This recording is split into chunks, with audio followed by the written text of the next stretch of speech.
بسم اللہ الرحمن الرحیم۔ لغت شناسی سیٹ نمبر 1۔ پہلا لفظ ہے آب۔ آب یہ فارسی زبان کا لفظ ہے، اس کا مطلب ہوتا ہے پانی۔ رونق اور دھار کو بھی آب کہا جاتا ہے، تلوار کی دھار کو بھی آب کہا جاتا ہے، آب دھاری تلوار۔ آب استادہ ٹھہرا ہوا پانی، آب بقا آب حیات کو کہا جاتا ہے۔ آب پاشی کھیتوں کو پانی دینا۔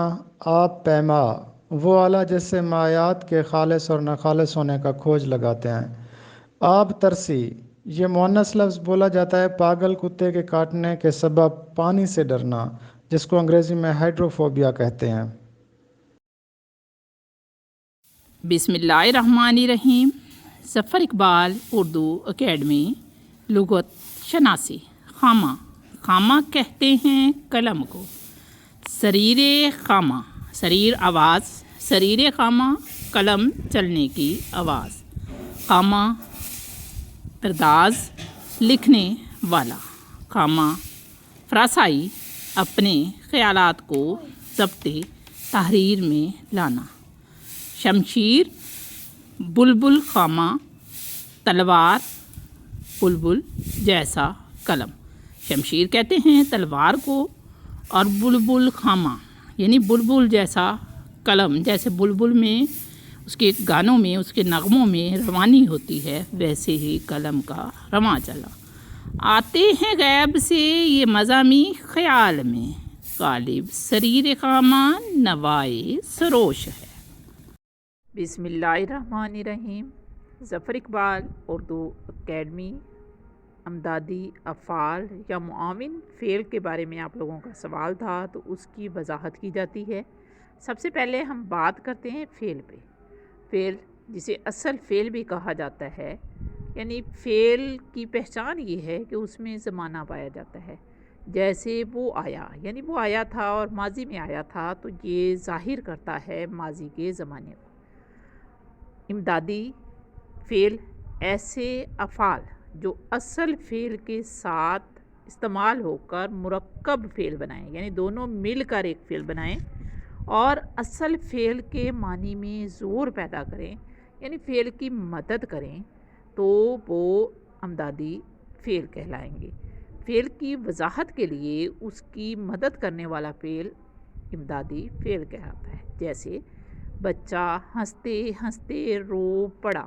اب رو کی مدد پڑا کر رہا ہے، تو یہاں پہ پڑا امدادی فعل ہے۔ اب پڑھنا سے بننے والے امدادی فعل برس پڑھنا، جانا سے چلا جانا، چاہنا سے اچھا چاہنا، دینا سے آنے دینا، ڈالنا سے پڑھ ڈالنا، رکھنا سے اٹھا رکھنا، رہنا سے بیٹھا رہنا، سکنا سے جا سکنا، کرنا سے جایا کرنا۔ اب اس سے کچھ آپ کو سمجھ آ گئی ہوگی۔ تھوڑا سا اور سمجھا دیتی ہوں کہ امدادی فعل استعمال کرنے کے لیے کچھ اصول ہوتے ہیں۔ پہلا اصول یہ ہوتا ہے کہ امدادی فعل ہمیشہ اصل فعل کے بعد آتا ہے۔ فعل اور امدادی فعل کے درمیان میں کوئی لفظ نہیں ہوتا۔ دوسرے جملے میں ایک ہی فعل اور ایک ہی امدادی فعل ہوتا ہے، اور عام طور پر امدادی فعل آخر میں آتا ہے۔ امدادی فعل کا تعلق مصدر کے ساتھ ہوتا ہے۔ اب مصدر کی بات ہوئی تو مصدر اور فعل میں فرق جو ہے اس کو بھی واضح کر دیتے ہیں۔ مصدر میں زمانہ ظاہر نہیں ہوتا، جبکہ فعل میں زمانہ ظاہر ہوتا ہے۔ مصادر بطور امدادی افعال: معاون فعل یا مددگار فعل یہ ایک ایسا فعل ہے جو اصل فعل یعنی مین ورب کے بعد آتا ہے اور جملے میں خوبصورتی، تاکید یا زور پیدا کرتا ہے۔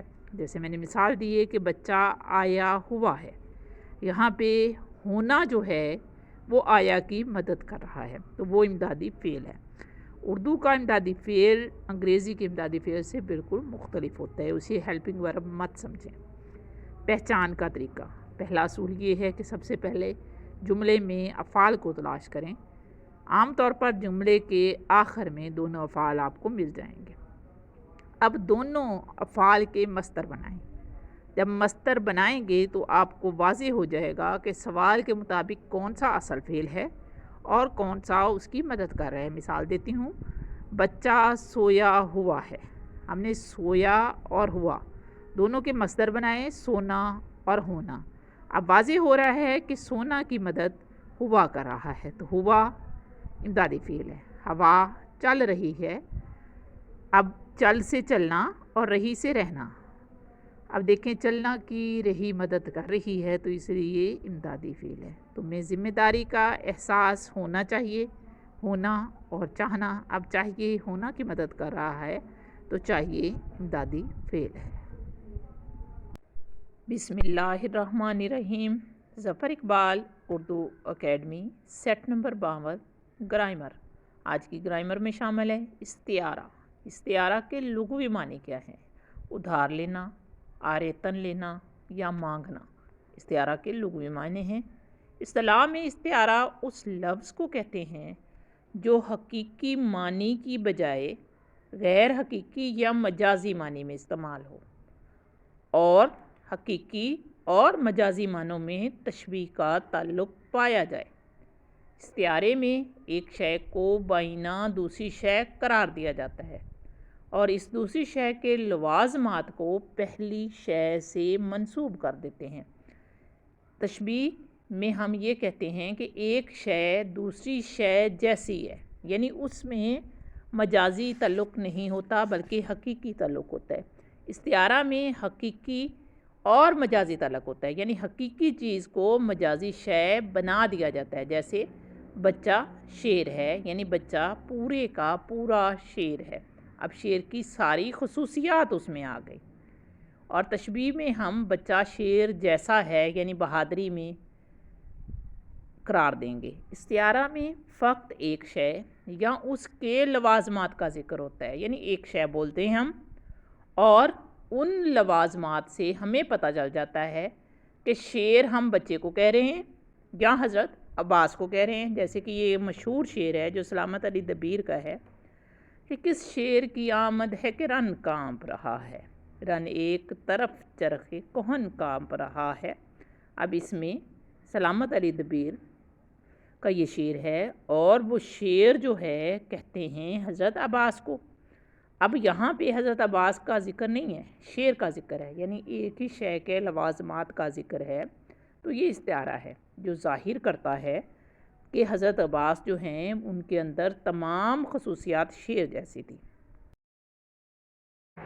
بسم اللہ الرحمن الرحیم۔ خواجہ ذکریہ۔ جرأت کی زندگی کا اندوناک واقعہ، بصارت سے محروم ہونا۔ کون سے شاعر ہاتھیوں کی تجارت کرتے تھے؟ رنگین۔ رنگین پر پی ایچ ڈی کی ڈاکٹر صابر علی خان نے۔ رنگین نے 17 زبانوں میں شعر کہے۔ میر علی اوسط رشک کس کے شاگرد تھے؟ ناسک کے۔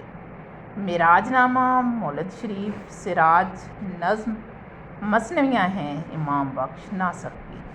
جمیل جالبی بھی ہیں لازم المبتدی، واحد باری، نوسرہار کس سے منسوب ہیں؟ اشرف بیابانی سے۔ لازم المبتدی مسلمانوں کے ایسے مسائل کا ذکر ہے جن کا جاننا ضروری ہے، جیسے نماز، روزہ۔ نوسرہار 9 باب پر مشتمل طویل مثنوی، اس میں واقعہ کربلا کا ذکر ہے۔ امیر خسرو کا ہندوی کلام گوپی چند نارنگ نے لکھی۔ قدیم اردو ڈاکٹر عبدالحق نے لکھی۔ نظامی کی مثنوی قدم راؤ پدم راؤ کو مرتب کیا ڈاکٹر جمیل جالبی نے۔ بسم اللہ الرحمن الرحیم۔ Doctor Jameel Jalibi. Lecture number 1۔ Urdu زبان کا تعلق جدید ہند آریائی خاندان سے ہے۔ جیسا کہ آپ سب کے علم میں ہے کہ دنیا کی تمام زبانوں کو 8 خاندانوں میں تقسیم کیا گیا ہے، جن میں سب سے بڑا خاندان ہند یورپی ہے، اور ہند یورپی کی ایک شاخ ہے ہند آریائی، جس میں تقریباً 209 زبانیں ہیں۔ تو اردو کا تعلق بھی ہند آریائی زبان سے ہے۔